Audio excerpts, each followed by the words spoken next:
Assalamualaikum. Bagaimana kabar kalian hari ini? Hari ini kita sudah mulai masuk tema 7, subtema 1, pembelajaran 1. Hari ini kita akan belajar tentang kedatangan bangsa Barat. Apa yang akan kita pelajari pada tema 7? Yang pertama adalah peristiwa kebangsaan masa penjajahan. Yang kedua, peristiwa kebangsaan seputar proklamasi kemerdekaan. Yang ketiga, peristiwa mengisi kemerdekaan. Nah, hari ini kita akan belajar mengenai peristiwa kedatangan bangsa Barat.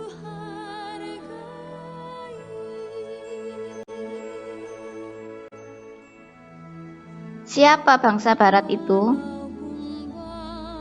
Bangsa Barat adalah bangsa yang berasal dari benua Amerika dan Eropa. Contoh bangsa Barat antara lain Spanyol, Inggris, Portugis, Belanda, dan Amerika.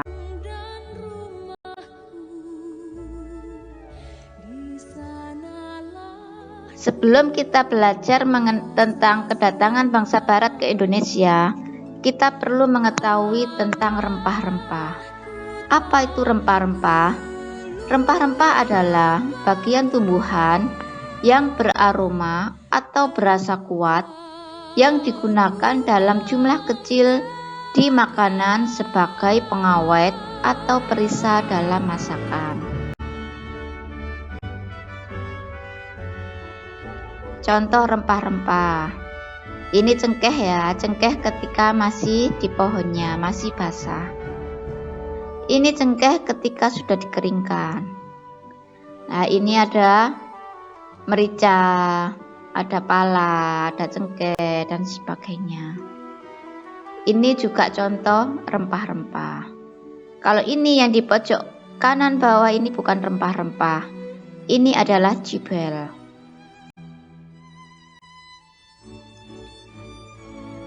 Apa hubungannya rempah-rempah dan Indonesia dan penjajahan? Rempah-rempah ini melimpah di Indonesia. Jumlahnya banyak. Rempah-rempah dapat meningkatkan kesejahteraan masyarakat Indonesia. Hal ini membuat bangsa-bangsa di Eropa berusaha untuk menguasai perdagangannya. Salah satu rempah-rempah yang banyak diminati oleh bangsa-bangsa Eropa adalah cengkeh.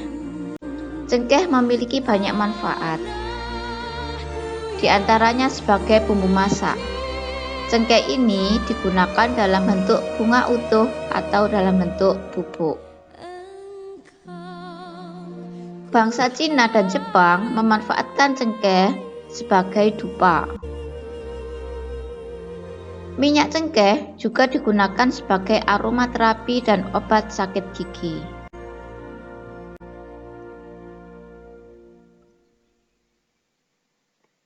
Karena cengkeh banyak manfaatnya, sehingga menjadikannya bernilai ekonomis tinggi.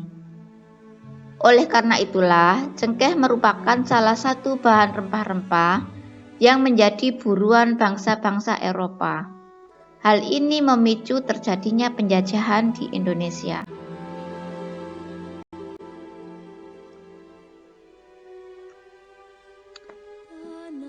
Pada abad ke-14, Kesultanan Turki Utsmani menguasai Konstantinopel. Konstantinopel ini adalah bandar perdagangan rempah terbesar di dunia. Turki melarang bangsa Eropa melewati Konstantinopel. Karena bangsa Eropa tidak bisa membeli di Konstantinopel, harga rempah di Eropa semakin mahal. Oleh karena itu, pada akhir abad ke-15, bangsa Eropa berusaha melakukan penjelajahan samudera. Salah satu wilayah tujuan mencari rempah-rempah adalah Kepulauan Indonesia. Bangsa Eropa yang pernah melakukan penjelajahan dan penjajahan di Indonesia antaranya adalah Portugis. Portugis adalah bangsa Eropa yang pertama kali mendarat di Indonesia, tepatnya di Malaka pada tahun 1511 yang dipimpin oleh Alfonso de Albuquerque. Yang kedua adalah Spanyol. Spanyol mendarat di Tidore, Maluku pada tahun 1521 yang dipimpin oleh Sebastian Elcano. Kemudian Inggris. Inggris mendarat di Ternate pada tahun 1579 yang dipimpin oleh Francis Drake. Dan yang keempat adalah Belanda. Belanda ini mendarat di Pelabuhan Banten pada tahun 1596 dipimpin oleh Cornelis de Houtman.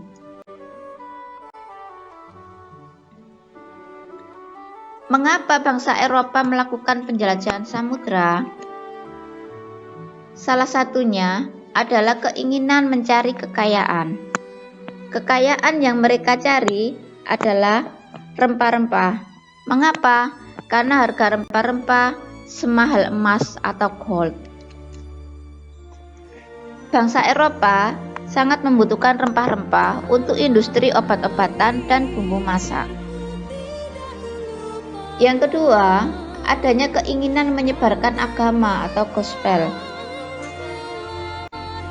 Selain mencari kekayaan dan tanah jajahan, bangsa Eropa juga membawa misi khusus, yaitu menyebarkan agama ke penduduk pada tanah jajahannya. Faktor ketiga adalah adanya keinginan mencari kejayaan atau glory. Di Eropa ada suatu anggapan bahwa suatu negara yang mempunyai banyak tanah jajahan, maka negara tersebut negara yang jaya atau glory. Sehingga negara-negara di Eropa berlomba-lomba untuk mencari tanah jajahan sebanyak-banyaknya.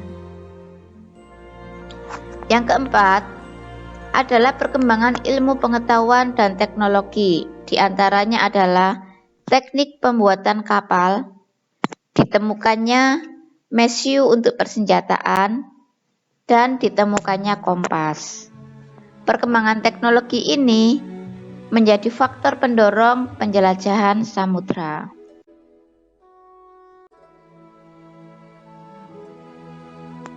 Pada tahun 1598, armada Belanda datang kembali ke Banten. Tadi sudah dijelaskan bahwa pada tahun 1596, Belanda sudah ke Banten dipimpin oleh Cornelis de Houtman.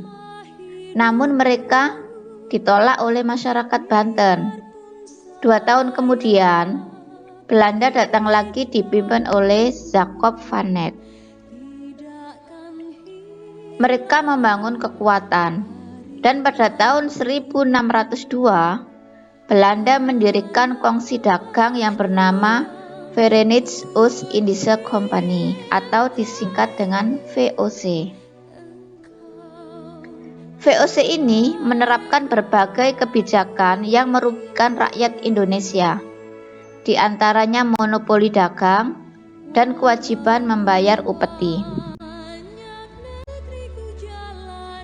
Nah, tugas kalian hari ini adalah membuat ringkasan tentang kedatangan bangsa Barat ke Indonesia. Yang pertama adalah bangsa Portugis. Tahun berapa datangnya tadi sudah dijelaskan, di mana mendaratnya, siapa pemimpinnya, dan peristiwa apa yang terjadi. Apakah masyarakat di daerah tersebut menyambutnya atau menolaknya. Setelah Portugis, kemudian Spanyol, kemudian Belanda.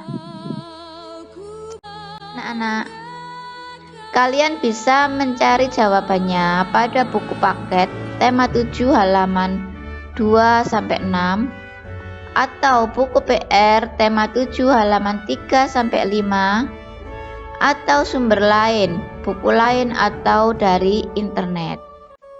Selamat belajar, tetap semangat dan jaga kesehatan. Wassalamualaikum warahmatullahi wabarakatuh.